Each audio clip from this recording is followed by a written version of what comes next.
Alors bonjour Carl, comment Bonjour, vas-tu? ça va très bien. Comment ça se passe ton webcom aujourd'hui? Ça se passe bien. Oui. Contrairement aux autres, j'assiste à beaucoup plus de conférences. Je trouve ça fort intéressant.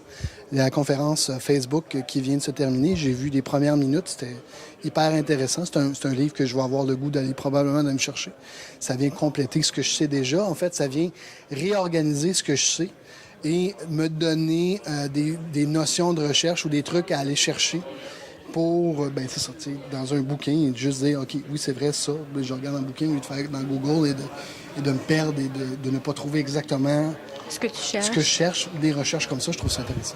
Parfait. Est-ce qu'il y a d'autres conférences qui t'ont frappé ce Ben, matin? il y a la conférence de Caroline Allard ce matin d'Exvisu qui est intéressante Oui, oui, tout à parce fait. que on apporte quelque chose de différent, de nouveau. En fait, les blogs qui existent depuis de nombreuses années, moi-même, je pense que ça fait 5 ans que je suis blogueur, mais les blogs qui existent depuis de nombreuses années, maintenant, ont un intérêt au niveau de l'impact que ça peut avoir soit chez un client ou, dans mon cas précis, moi qui m'intéresse, sur un site web.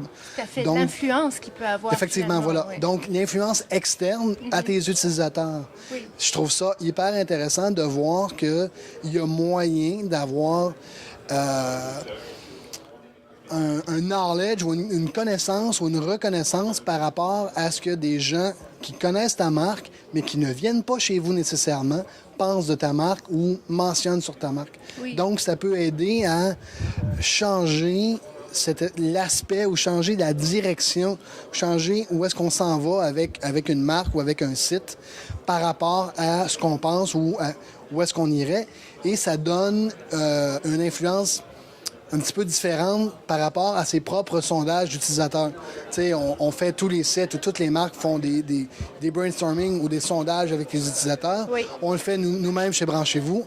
Ça nous apporte quelque chose de plus parce que là, je peux le faire, oui, je vais le faire avec ma base, mais je vais pouvoir le faire avec les gens qui ne viennent pas chez nous et que j'aimerais ramener chez nous, que j'aimerais avoir chez moi parce que sans les sonder vraiment, mais voir mais de quoi ils parlent quand ils parlent de ma marque, ça, c'est intéressant. Oui, et comprendre aussi finalement les associations de termes qui se font par rapport à ta marque. Lorsqu'on cherche par exemple ta marque, elle donnait l'exemple ce matin de Tim Hortons, quels sont les premiers mots-clés qui viennent associer à la marque Tim Hortons? Puis en fait, c'était intéressant parce qu'elle mentionnait que justement, c'est pas nécessairement ni beigne ni nourriture qui est associée à Tim Hortons. Effectivement, dans le cas présent ici au Québec, c'était café, c'était voyage, c'était localisation.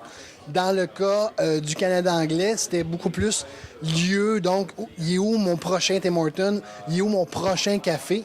Et ça, c'était la différence anglais-français, mais c'est aussi une différence lorsqu'on connaît le reste du Canada versus le Québec. C'est une différence de proximité des lieux, c'est une différence d'emplacement, location, location, location.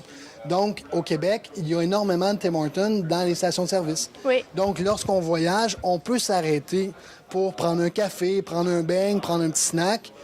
Il n'y aura pas le menu complet, mais c'est vraiment location, location, location.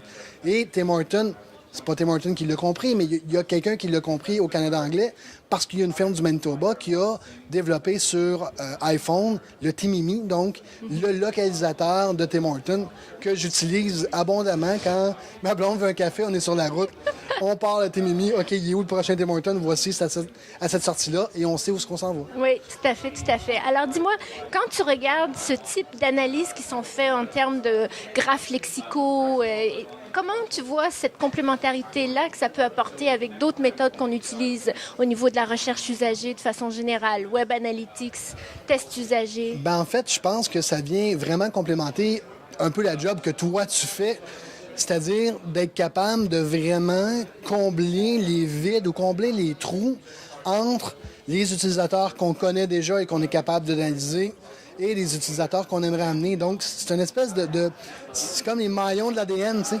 Fait qu'entre les cellules, des espèces de chaînes ou de maillons, c'est ce qu'on, à mon avis, à mon humble avis, c'est ce qu'on est capable de venir greffer entre chaque petit bout de connaissance. On vient greffer une espèce de silicone ou de quelque chose qui permet bon, ben, de vaciller et d'améliorer la compréhension qu'on a de notre produit. Et c'est ça qui devient intéressant. Tout à fait. Et moi, ce que je trouvais également intéressant dans cette complémentarité dont tu parles, c'est finalement le fait que ça peut intervenir à différentes étapes dans le processus de recherche ou la méthodologie complète de recherche. Entre autres, la plupart des méthodes existantes classiquement utilisées, c'est essentiellement après les points de contact ou lorsque tu amènes le client à ton point de contact. Là, par contre, c'est intéressant parce que c'est avant même qu'il ait réellement pris contact avec ton site web, puisque c'est sa porte d'entrée vers ton site web. Donc, c'est les associations qui les fait. Comment vois-tu ça, toi, de ton côté? Bien, comme je te dis, c'est ça, c'est vraiment hyper intéressant parce qu'on arrive avec quelque chose de pas de nouveau, parce qu'on sait que ça existe et on sait qu'on est capable de le faire. Mais d'être capable, justement, comme tu dis, de faire les maillons les uns avec les autres, bien, ça permet d'aller plus loin, ça permet d'être capable de mieux analyser. Comme je le dis, ça va probablement vous permettre de faire un job plus complet parce qu'on est capable d'analyser le avant, le pendant et le après. Une meilleure anticipation. Oui, puis avoir une anticipation de, bon, ben s'il y a des gens qui viennent chez nous, voici ce à quoi ils vont s'attendre et voici la réaction qu'ils vont avoir par rapport aux produits qu'on va avoir livrés ou est-ce qu'on va avoir permis, parce qu'on sait réalistement qu'on n'est pas capable de tout faire, mais on va pouvoir au moins choisir dans ce qu'on est capable de faire par rapport aux attentes des gens. Tout à fait, tout à fait. En tout cas, je pense que ça complète bien la conférence de Caroline. Est-ce qu'il y en avait une autre que tu voulais commenter par rapport à ta journée? Un dernier petit mot sur une autre conférence qui t'a marqué? Ben, ma grande tristesse du webcom, c'est que les deux autres conférences que j'avais le goût de voir aujourd'hui sont en même temps que ma propre conférence, ma propre table ronde avec Sylvain Carle, Dominique Sébastien et Evan Promodou. C'est Patricia Tessier et c'est Sylvain Grandmaison.